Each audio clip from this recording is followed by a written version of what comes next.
Alright, we're back, and I'm going to try going back into Minoikawa's line. Let's see. Advice for Toyama. We're going to give him different advice this time. We're going to tell him to get back to the office. You need to get back to the office ASAP. The office? But they'll find me there for sure. Toyama's voice was a little more than a pathetic whimper. It's a little bit of reverse psychology. The last place the debt collectors are going to think you went back is the office. Or, you went is back to the office, right? Ah, I see, Toyama said. He sounded impressed by the suggestion. For now, just stay hidden until I can get these articles finished. Alright, Toyama said weakly. He hung up. The reason why I didn't want him at the office is because he's more likely to commit suicide if he's at the office, but I guess he's also more likely to cause trouble for others if he's not at the office, so there we go.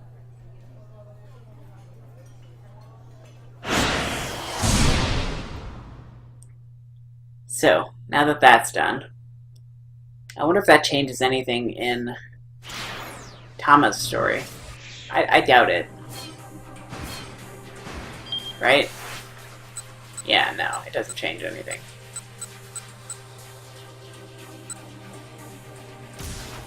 So, but the thing is, that's still,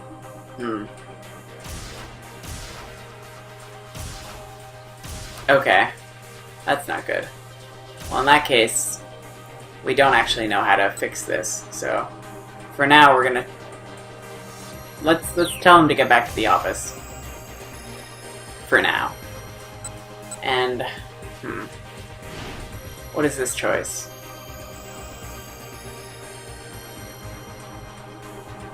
Maybe if we try this, I don't know.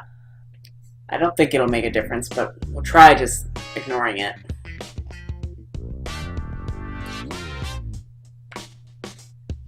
They couldn't just leave him like this, but they were in the middle of a job. They should probably just call Juvenile Affairs. This is part of the Communal Safety section, which handles crimes pertaining to public decency, finances, pollution, and so on. Juvenile Affairs deals with misconduct and criminal activity involving minors. Since many SOS members are underage, the Shibuya Precinct's Juvenile Affairs Division has been ramping up its efforts to deal with the gang. Although one detective in particular has been using this as an excuse to go on patrol at arcades, ignoring his duties in order to fuel his video game addiction. Let me guess, Sasayama. Kano took out his cell phone so he could call the precinct, but Sasayama stopped him, then showed the two youngsters his badge. Oh crap, you a cop? And then this is all the same. Yeah, and then this is all gonna be the same. Okay. I guess all we can really do is either go with Achi or Asawa. So let's start with Achi.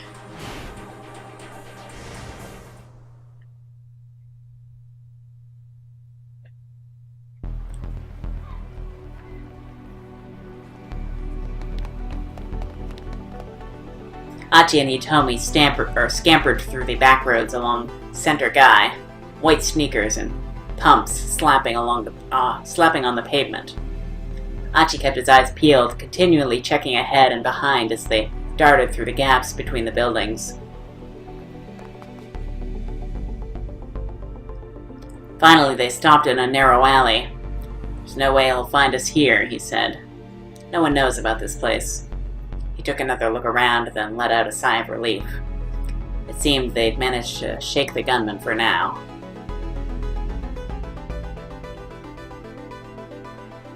Back when Achi was with SOS, he had come through the Center Guy practically every day. The abbreviation for Studs of Shibuya, the name given to the group by Achi when he founded it. Originally just a bunch of like-minded young people hanging out together. It has since become known as a gang that picks fights around Shibuya. The gang had started out as little more than a group of local teens. They didn't do much in particular, just horsing around and killing time. What mattered was that they were having fun. But it wasn't long before it wasn't all fun and games. Achi couldn't help but notice these slobs who were making a mess of Shibuya, dirtying it all up. He wasn't about to let them get away with it. Most frequently, it was folks who tossed cigarette butts out on the street or plastered walls and graffiti. When they didn't respond to his more gentle warnings, he found slightly more forceful ways of getting his point across. SOS got a reputation.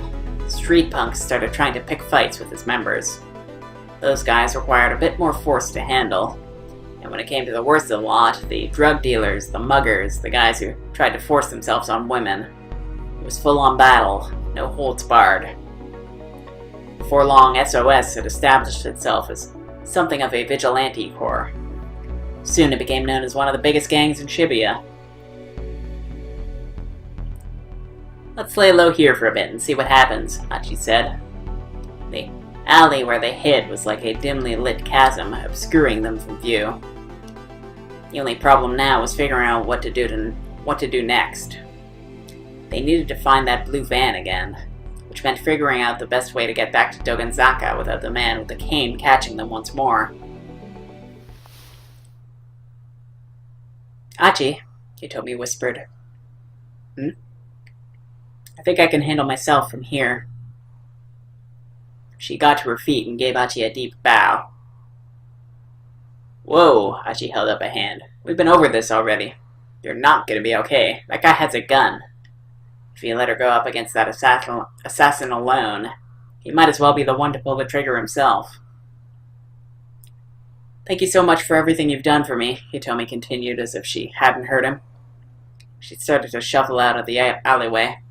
"Hey, what did I just say?"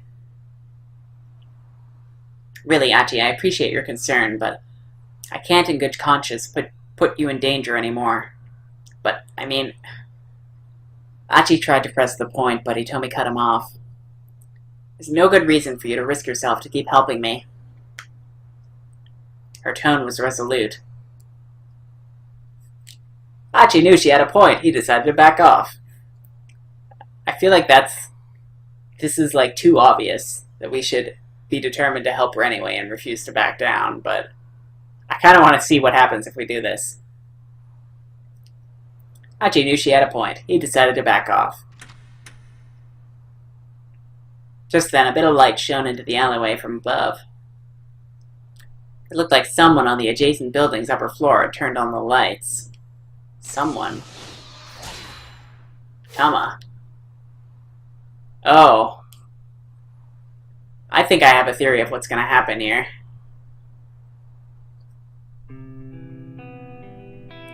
The light illuminated Hitomi's face. When Achi saw the look in her eyes, he reconsidered his decision. She was trying her hardest to hide it, but she was clearly terrified. No way was he letting her go back out there alone. Still, if he tried to insist, she would only refuse him again. Okay. Let's see. Do we wanna... This actually seems like it's the right choice. I thought it was too obvious, that's why I thought maybe the right choice was actually the other one, but... But I want to see what happens if we say this. Still, Achi was determined to help her anyway. He refused to back down. "Look, I want to help people who are in trouble. What's so wrong about that?" Huh? He locked eyes with Hitomi, willing her to understand. "I'm not the most dependable guy, I know that. But still, Hitomi dropped her gaze, and Achi trailed off, feeling like an idiot. "Oh, it's no use. I'm no use." He hung his head with a sigh. Just then, a bit of light shone into the alleyway from above. It looked like someone on the adjacent building's upper light had turned on the lights. So what's the building that we're next to? The Nokane building. This multi-tenant building had 7 floors, but a decade-old urban legend tells of a mysterious 13th floor. A Diet Aid sales demo is being held on one of the upper floors today. So what I think is going on here is that she's this is the place where she knocks the cockroach out the window, but I could be wrong on that. So let's actually see what's going on here. Let's jump to Tama.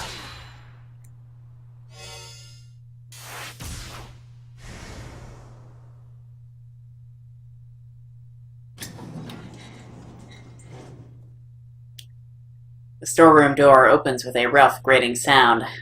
Okay, now where's the light switch? Yeah, so right now my theory is that somehow, some way, I don't know how this makes any sense, but Hitomi, or rather, Tama is probably Maria Osawa, and she's probably Hitomi's sister. And I don't know why she's in like this mascot costume, and she has amnesia, I guess, and got wrapped up in all this, but I have a feeling that the cockroach that she was talking about, the other person who's way more afraid of cockroaches, is going to be Hitomi down there.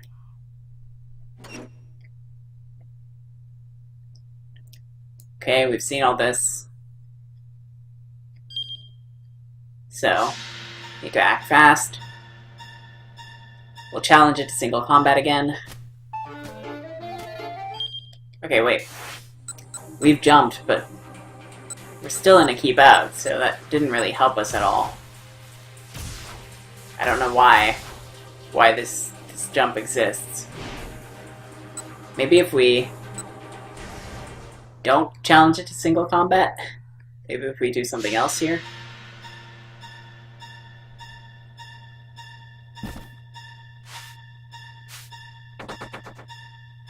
Let's see. Does this change anything? Yeah, no it doesn't. So, let's just keep it the way we had it, and then we'll go back to Achi's story and just see if a cockroach flies out the window or something. I feel like that jump is only there to show us that this is where things were. Not every jump is necessarily important, I guess. Alright, so we'll do this. And then we jump back here.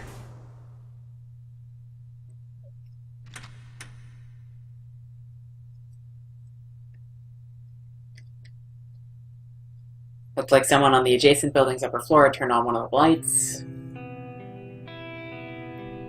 The light illuminated Hitomi's face. Okay, well, we've seen both the options here. I think we're gonna stick with Achi saying, like, Achi not backing off, basically. When Achi saw the look in her eyes, he reconsidered his decision. She was trying her hardest to hide it, but she was clearly terrified. No way was he letting her go back out there alone. Still, if he tried to insist it, she would only refuse him again. Hitomi, humor me for a second, dear. Tell me, what's the proper way to dispose of a plastic bottle? She stared at him in surprise. Well, first you remove the cap and the wrapper. Then you rinse out the inside and crush it. Achi let out the breath he'd been holding. Okay, good. Huh? I don't understand. What's good? You gave me my reason why I have to help you out. I super respect people who respect the environment. I'm one of those whatchamacallits, an environmentalist. Achi pointed out at his mean, clean t-shirt. Hitomi hesitated. What's your plan if I'd said the answer was to toss the plastic in the trash? Well, then I'd need to stick with you to help teach you. Environmental awareness begins with good education. So then you were going to tag along with me regardless.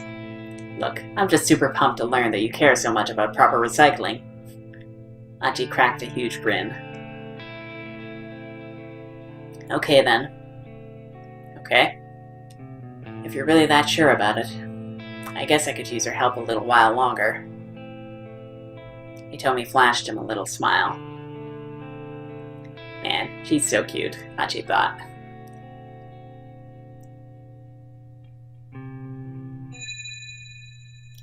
Then something else caught his eye. Huh? What's that there? It's a cockroach. I'll bet you anything. It looked like something black was stuck to the top of her head. Achi, what are you staring at? You got something stuck there. What, on my head? Without thinking, Hitomi reached up and plucked it off. It was about 10 centimeters long, its body glistening black, sporting feelers and several pairs of legs. Alright, so let's see if we want this to happen, whatever's happening, or if we don't want this to happen. I began to writhe and wriggle between Hitomi's slender fingers. Gah, it's a cockroach, Achi yelped. He jumped backwards, but Hitomi didn't so much as flinch. Ooh, sorry, that gave me a bit of a start, he continued. Guess I must have fallen from one of the windows up there. Oh god, she's completely petrified. Yeah, I think my theory is going to be correct. Still, Hitomi did not move. Hitomi? She didn't appear to hear him. Hello? Hitomi? Oh, with muffled gurgle, Hitomi passed out on the spot, her body as stiff as a mannequin. What? Hitomi, are you okay? Hitomi? But no matter how loudly Achi called her name, Hitomi would not come to. Alright, so that's a bad end. So I guess this is not what we want, but we know exactly how to fix that, so that's fine.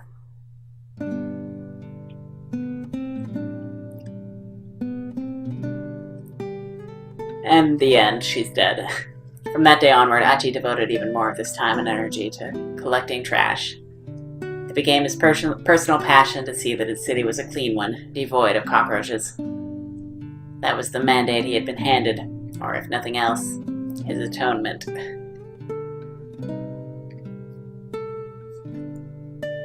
Oh my god.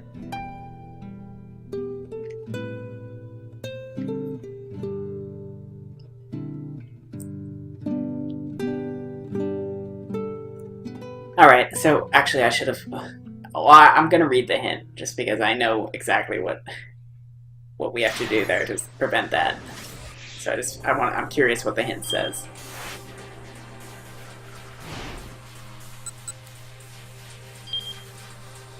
Hitomi passed out after a cockroach fell onto her head from out of nowhere. Well, not out of nowhere exactly. Hitomi and Achi were right underneath the Nokane building where they're selling Burning Hammer.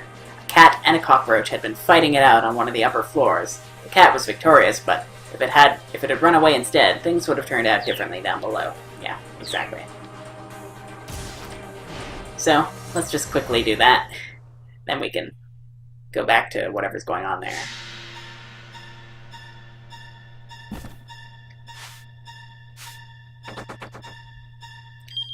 Alright, so we know that. Now we can just jump back here. And...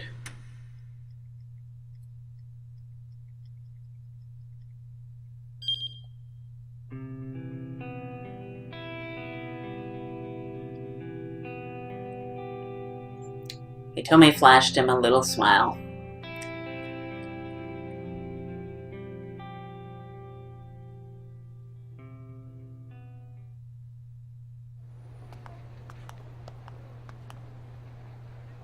Sneaking out from the alley, Achi and Hitomi began to make their way along the side streets back towards Dogenzaka. It was a pretty big detour compared to taking the main thoroughfares, but that would be worth it if it meant they avoided the man with the cane. Achi looked over at Hitomi as she walked alongside him. Her face was solemn. He could feel the intensity of her worry for her sister. Oh, well, look who's got himself a little cutie. The sudden call startled him. He spun around. Yo, Mean Clean, over here. Achi spotted a young man up ahead, sneering at him. At his side were two others. Achi recognized the lot. SOS. Well, now we know what happens to these guys. Hitomi let out a nervous squeak. Achi, don't worry about them. He led her onward, attempting to stride right past the trio. Whoa, hey now, you just gonna ignore me? That's pretty damn rude, especially coming from someone who used to be an old buddy. The three toughs moved to bar Achi's path. Oh, she is hella fine. Come on, ain't you gonna introduce us?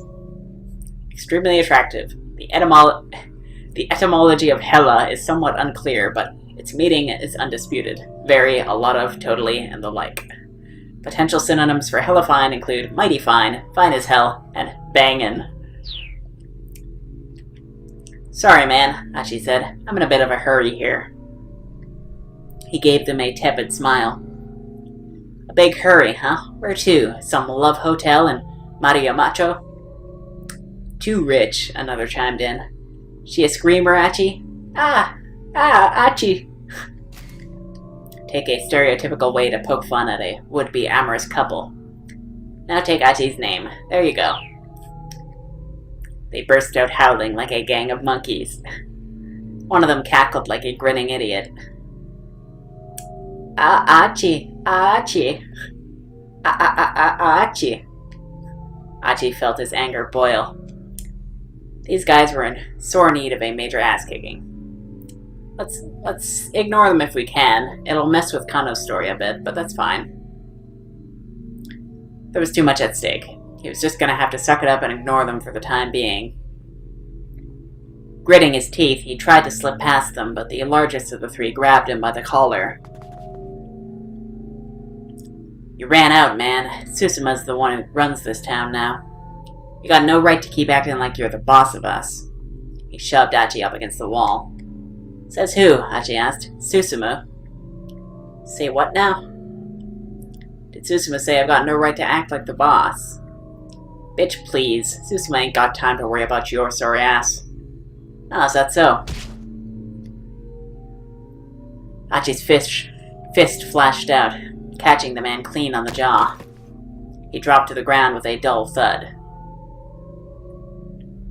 So, tell Susumu this. Everyone in Shibuya needs to just play nice and have fun. Achi kept his tone light and jovial, but he eyed the other two toughs like a hawk eyeing its prey. Is he gonna be alright? Hitomi murmured. She looked at the man Achi had laid out with some concern. Aw, he'll be fine. If that's all it took to knock him out, he's got no right to act all badass. Achi, huh? I don't believe I've had the pleasure. A taller man with an angry gleam in his eyes had appeared to top the steps nearby. He must have turned up during the commotion. He radiated a distinct aura of menace. That's me, Achi replied. Just who are you? For once, it was someone he didn't recognize. The name's Yoji Kiryu. Used to roll with a gang from Ikebukuro until a few months ago, known as the Killer Whale of Bukuro. He answered any and all resistance with his fists. His crazed antics led to him being kicked out of the gang, however, and lately he's been hanging around Shibuya. I joined up with SOS after you left. Now I'm Susumu's number 2 guy. The newcomer stared at Achi's face, sizing him up. Our legendary founder. I've heard so much about you. The founder. It had been a long time since anyone had called him that. There'd been a bunch of arguing over who would take charge of the new group that was forming to set things straight in Shibuya. At some point, folks had started hailing him as the force behind SOS. But founder, that was just something his buddies called him. He never paid it much heed. Shibuya was a place for fun, not hierarchies. At least in Achi's mind, that was how it ought to be. Like how you busted up some mean old drug dealers, rescued your pals from Yakuza bondage. Here, bondage is used strictly in the sense of captivity. Any other types of Yakuza bondage will not be featured in this game. Sorry if the tip link here got your hopes up. You're a real hero. I don't know, actually, judging by that first scene with the car and the bag over the guy's head, I don't know. You could look at that as some Yakuza bondage. Kiryu's tongue flicked from his mouth like a snake's. Hitomi shuddered. Achi couldn't blame her for being creeped out. But that's all in the past now, isn't it? Kiryu continued. You went modestly on your way. It's up to us now. And we've helped SOS grow by leaps and bounds to help carry on your legacy, no matter who stands in our way. That thought didn't sit right with Achi. If aggressive expansion was the name of the game, the gang It was losing touch with its roots. It wasn't about keeping Shibuya safe and fun anymore. Make SOS bigger, huh? He said. I'm guessing that was Susuma's call as well. Kiryu didn't answer his question. His mouth merely twisted into a knowing sneer. In any event, I think these boys here need a little lesson in manners. The guillotine ought to do the trick. Capital punishment device invented in the 18th century France. The condemned is executed by decapitation by means of a heavy blade that descends from above, named for physician Joseph Ignace Guillotine, who advanced its use for the National Assembly. Both King Louis XIV and Marie Antoinette were executed by guillotine. The other gang members started an alarm. Whoa, hey, just calm down, man. Please, anything but the guillotine. Kiryu pointedly ignored their pleas. One minute.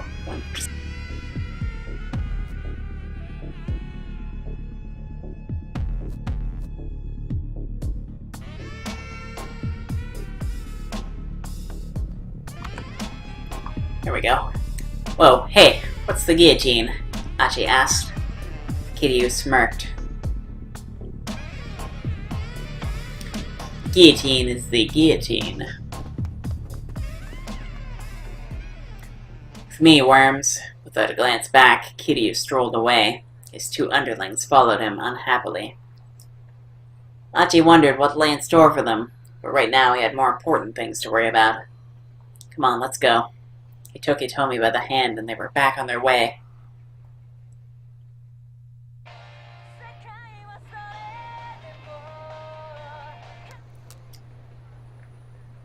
Oh, Hitomi perked up. That's me. She reached into her pocket and took out her cell phone. Oh yeah, I was gonna say, it's weird how that's the same song that Osawa has, but that's literally her dad, so it makes sense, yeah. She's the one who got him into that, I'm pretty sure, right? So, or was it Maria? But it was one of the two anyway. But it makes sense that it would be her. Huh? She stared at the screen with consternation. What is it? Achi asked. It's an email from Mr. Tanaka, or Tanaka. Who's Mr. Tanaka? He works with my father. I'm not sure what I should do. Achi remembered that the criminal had warned her against contacting her family or the police. She seemed reluctant to even open this message. I'm sure it's fine to just read an email, he said. And besides, he's not the police, and he's not your family. Yeah, you're right. Hitomi scanned the message anxiously. Sounds like he's worried about me, she said. And does he know about the kidnapping? Yes, I know my father trusts him. And he's always been so... Hitomi cut herself short. Still, it was clear to Achi that she and this Tanaka person had some sort of close relationship. I wonder if it's safe for me to let him know what the situation is. I think it should be, Achi told her. I mean, the kidnappers aren't going to know you sent an email, right? Unless he's in on this. Hitomi began typing out a response. Achi watched over her, wild speculations running through his mind. There's no way a mild-mannered young lady like her could be dating one of her father's co-workers, was there? Okay, so we've got to jump here. But we can't do it because we haven't gotten that far yet. But, it's now appeared on the timeline, so that's good. Well, she was all about finding herself a sugar daddy. No, he was being ridiculous. Achi banished the thought from his mind. Besides, Hitomi's personal life wasn't the problem right now. The problem was that psycho with the cane and the gun. Is something wrong? Hitomi asked. She'd finished sending her email. Oh, no, nothing. Nothing at all. Achi did his best to look nonchalant, was a good thing she couldn't read his mind.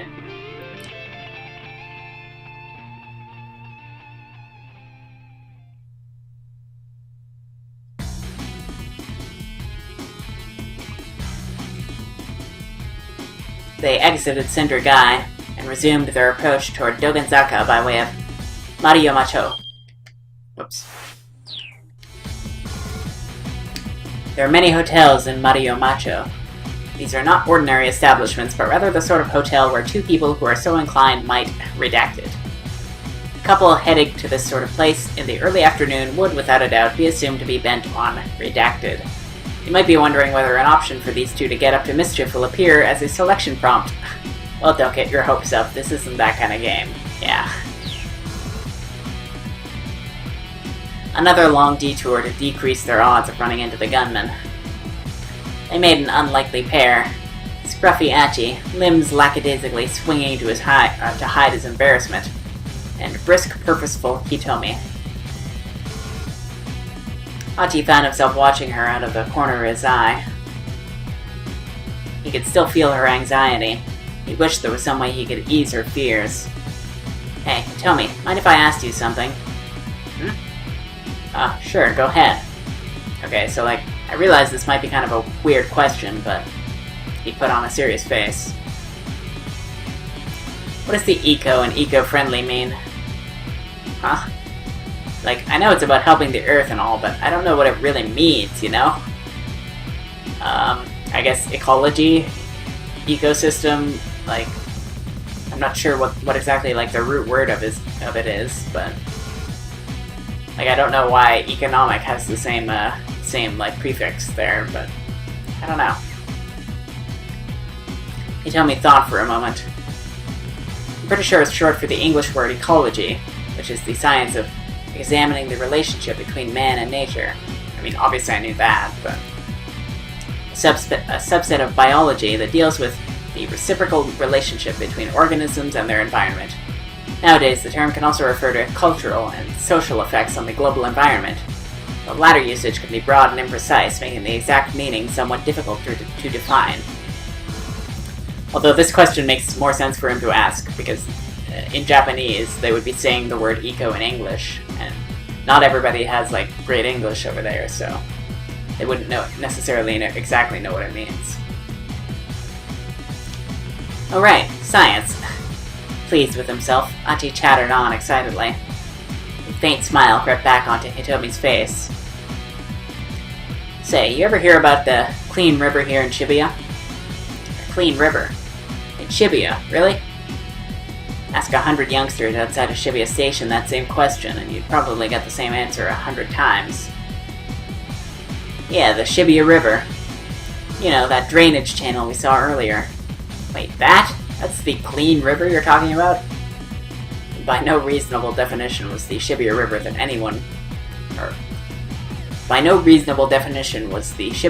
what anyone would call clean.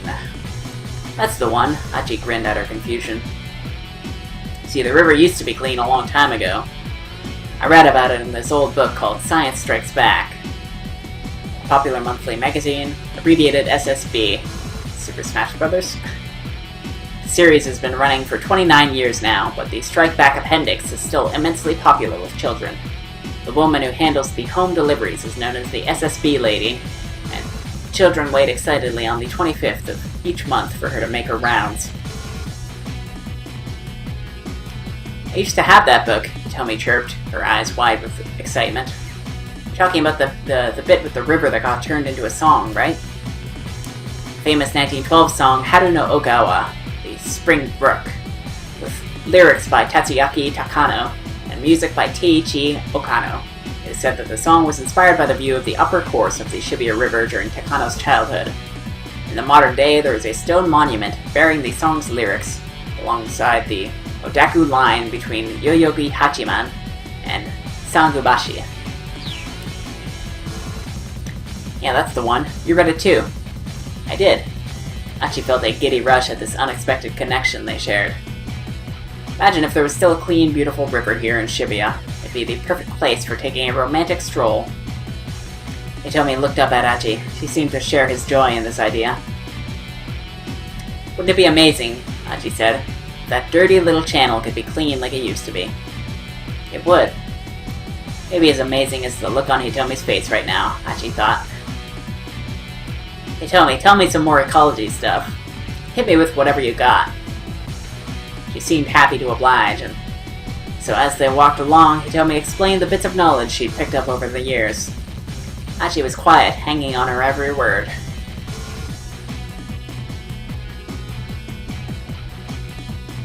Alright. So, with that, we will leave it for the time being. So until next time, take care, and I will see you then.